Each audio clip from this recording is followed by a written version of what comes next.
Good morning, everybody, and welcome to our class again in the philosophy of the human person. So today we will be dealing about module number 3 on the human person. So there might be some questions that you wanted to ask about the human person. How do you know that you are a human person, or do you still think that you are not a person?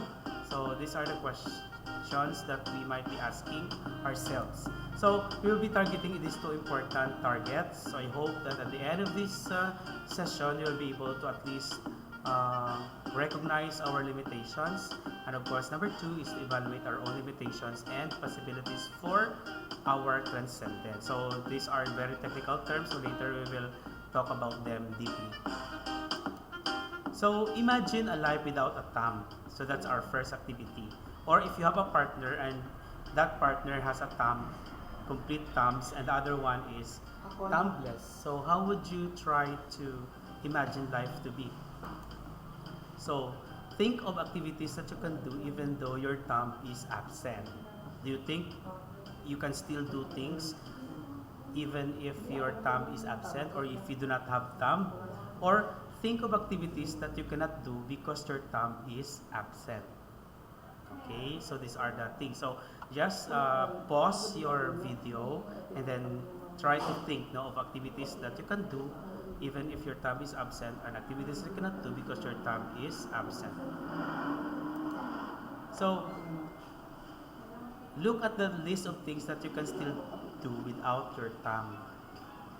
Kung wala ka sang thumb, ano ang mga bagay nga pwede mo pa maubra? Imagine that these are the only things that you can do for the rest of your life. Would you still consider your activities as human activities? Or another question is, do you still agree if someone says that without your thumbs, your life is not as human as it should be? Does it make you less human simply because you do not have a thumb? Again, the answer to these questions is very important because how you see yourself will probably define what you would become or what you would be thinking about your future or about your life or about your person. So as limitations, the body related aspects have been given to us on a permanent basis. In other words, ara na sa ato na we do not have any more choice. No? So some people are not so happy with their age.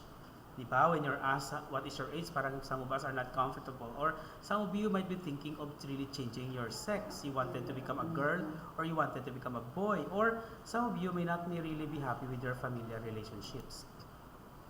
So today we will talk about the human person as an embodied spirit. When we talk about human person, does it mean that we are only senses or there is something beyond our senses? So Plato said that there are two worlds. One is the world of forms and the world of sense, where human beings participate in both of these different worlds. So according to Plato, because ang story sana is, because nagkasala daw, man committed sin. So as a consequence, he was put in a container, and that container is what we call the body. So in other words, our body becomes our limitation. That's according to Plato. So what is the real world for Plato is not the things that you can see, but the things that are unseen. Diba? Sabi nga ng isang author, the most essential in life is the thing that is not seen or invisible or something that is invisible to the eye. So here, to relate this to Plato, there we talk about transcendence. It means that I am my body, but at the same time, I am more than my body. So medyo madalam siya, no? Ina-recognize mo gani nga ikaw lawas, pero hindi lang ikaw gali lawas, there's something more than your body. The things that I do, all those physical activities and attributes which are made real through my body reveals the person that I am. So, in other words, when we talk about transcendence, we're talking about the reality that I am more than my body. There's something more than what I can see, more than what my senses can tell me. So while we mostly complain about how things are, so many things that we can change about our lives because of our bodies, we hardly see that our body also opens possibilities. So some of us think of our body as limitations, but there are people who think of their body as possibilities. Even though this is my body, there is still something that I can still do meaning I do not limit what my body can do. So, so in other words, some of us experience some situations by which we experience some form of paradox. For example, for students, they keep on listening to the lectures, although their body limits, because it's not also easy to listen, and yet you open yourselves to learning. No? Although if you will simply allow yourself, your body, you will not listen, you will not anymore study. But there must be something more meaningful when you really study. That means you control your bodily limitations. You go beyond. That's the meaning of transcendence. You go beyond what your body tells you as a limit. So like for example, Manny Pacquiao, di ba, he's small compared to other boxers. Kung din pa nung doon ni Manny Pacquiao nga small lang siya because of his body, he would have not conquered or defeated other bigger athletes, di ba? So in other words, although our body limits us, there are still many possibilities that we can still do. So we should not limit what our body can give. There's something that we can still do. So that's why when we talk about paradox, this is a statement or proposition that seems contradictory or absurd. But in reality, it expresses some possible truth, di ba? Sala sa init, sala sa lamig, di ba? Seems contradictory, pero there's truth in it. Like for example, in this hugot, may mga tao talagang kaya kang pakiligin, pero hindi ka naman kayang ibigin, di ba? Paradox, di ba? Parang contradictory, pero there's sense of truth in that statement. So, can we always get what we want? Of course, no. There are limits. Kaya do not expect that what you want, you always get. No. There are limitations. Kahit nga sometimes you are beautiful, pero there's something still lacking, di ba? Or some of you are pitit, putot, no? Pero it doesn't make you putot ka. Do you consider that as limitation? Of course it is, but you should go beyond that limitation. We cannot everything we want to be. So what does this tell us? The paradox of the body as both limitation and possibilities teaches us to be thankful that we cannot be everything, because trying to be everything would end up being not living at all. So that's very important that we need to recognize na may mga limitations in kita. That's part of our reality as human person. We do not always get what we want. There is always a limit. So, as Gandhi said, there is something higher, more than what our body is giving us. So we are created for something higher. There's something more. There are more expectations to our limitations as human persons. So when we talk about transcendence in this sense, it means that man is a meaningful whole. So when we're talking about man, we're not only talking about the body, we're also talking about the meaning that that our limitations give us. So in your module, you will see the different concepts of religions talking about different notions about human person. So lang taon yung basahon nyo na dara ang tatlo, dara ka religions who are talking about the human person. How do they see? So what is common among these three religions is they recognize the importance of our human being. Pero ang highlight is rin tatlo ka religion is more than our body, there is something beyond us, something that we can still do despite our limitations. So in other words, do not think of your body as simply as a body.